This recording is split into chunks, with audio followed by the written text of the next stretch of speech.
১,৫৪,০০০ নতুন অৰুণোদয় হিতাধিকাৰীক আমি সংলগ্ন কৰিম আৰু আজি মোৰ ভিডিঅ' কনফাৰেন্স হৈ যোৱাৰ লগে লগে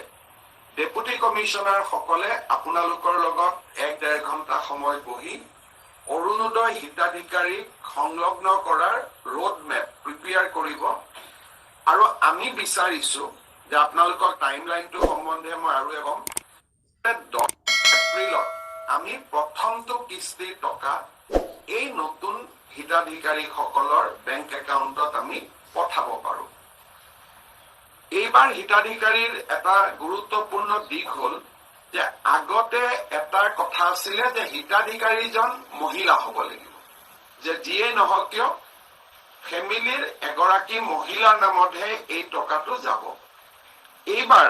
আমি এই ডেফিনেশ্যনটো অকণমান বহল কৰিছো আৰু আমি কৈছো যে দিব্যাংগজনৰ নামতো এই টকাটো যাব পাৰিব। ওৱান ফেমিলি ওৱান অৰুণোদয়, কিন্তু বেংক একাউণ্টটো আগতে কৈছিলো আমি যে অকল মহিলা তেওঁলোকৰ নামতো এই অৰুণোদয় হিতাধিকাৰী আমাৰ যাব পাৰে। ডিচি সকলৰ বাবে যেটো ডিসক্ৰিপশনাৰি কোটা ৰখা হৈছে, বৃদ্ধাশ্ৰমত যদি বৃদ্ধ আছে, বৃদ্ধা নহয় বৃদ্ধ আছে, আমি বৃদ্ধকো অকল এটা ক্যাটেগৰিৰ পুৰুষ বাকি পুৰুষ সোমাব। এইবাৰ আৰু এটা বস্তু আমি ইনক্লুড কৰিছো, ধৰক এজন মানুহৰ ঘৰত ট্ৰেক্টৰ আছে, এজন মানুহৰ ঘৰত ইনকামো 3 লাখ টকা হয়, এজন মানুহৰ ঘৰত 4 চকীয়া গাড়ী আছে, কিন্তু মানুহজনৰ ঘৰত সেৰিবেল পালসিৰ এজন পেশেন্ট আছে, বা মানুহজনৰ ঘৰত থেলাসেমিয়াৰ এটা পেশেন্ট আছে, হিমোফিলিয়াৰ এটা পেশেন্ট আছে, লেপ্ৰসি পেশেন্ট আছে, বাট আদাৰ অটিজম যেটো পেশেন্ট তেওঁলোক আছে। In that case the economic criteria is waived. Economic criteria তাতে নাথাকিব, আমি তেওঁলোকৰ ফ্যামিলি একোটা অৰুণোদয় দিব পাৰিম। ইয়াত এটা এক্সেপশন আছে, সেইটো হ'ল বিধায়কৰ ঘৰত মন্ত্ৰীৰ ঘৰত এনেকুৱা পেশেন্ট থাকিলেও তেওঁলোকে নাপাব,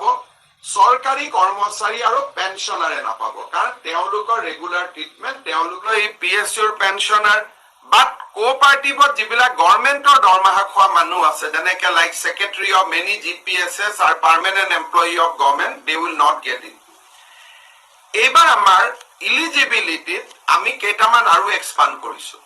আগতে আছিল গাঁৱত 7 বিঘা মাটি, এইবাৰ আমি গাঁৱত 15 বিঘা মাটিলৈকে আমি আগুৱাই দিছো। সৰু সৰু টাউন বিলাকত আগতে আছিলে একঠা মাটি, এইবাৰ আমি 3 কঠালৈকে লৈ গৈছো,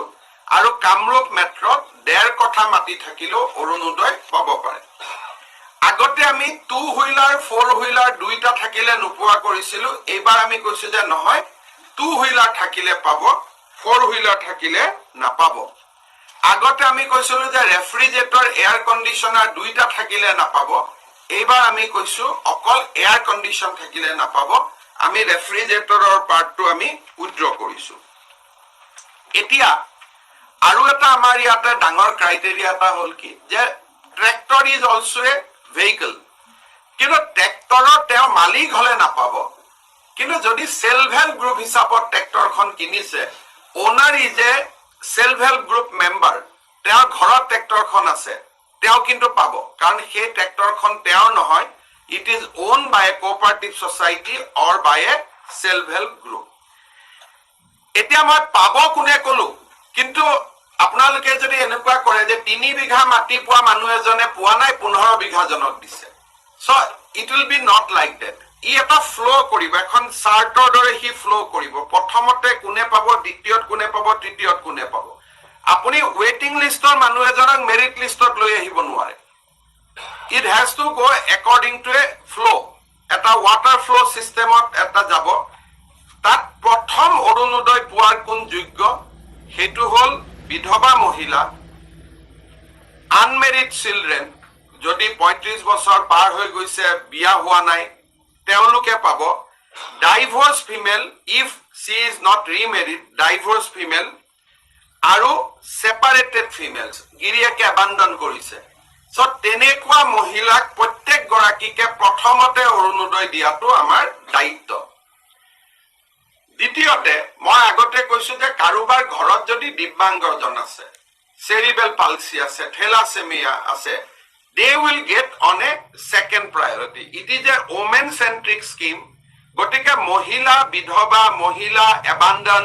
husband abandon কৰা unmarried 45 years লৈকে তেওঁলোক প্ৰথম দ্বিতীয় আহি গল দিব্যাংগজন and medically in a bad condition like cerebral palsy তেওঁলোকে দ্বিতীয় পদক্ষেপত পাব তৃতীয় পদক্ষেপত পাব destitute and living on alms আমাৰ গাঁৱে ভূঞে আপোনালোকে জানে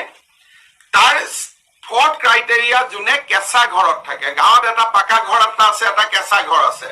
পকা ঘৰতে পাব পাৰে যদি তাৰ আগৰ ক্ৰাইটেৰিয়া মিলে কিন্তু পকাটোৱে পোৱাৰ আগতে কেঁচাটোৱে পাই ল'ব লাগিব গতিকে আমি এই যিটো গোটেই অৰুণোদয় যিটো কাম সেইখিনি আমি খুব সুন্দৰ কৰি আমি ডিস্ট্ৰিবিউট কৰিছো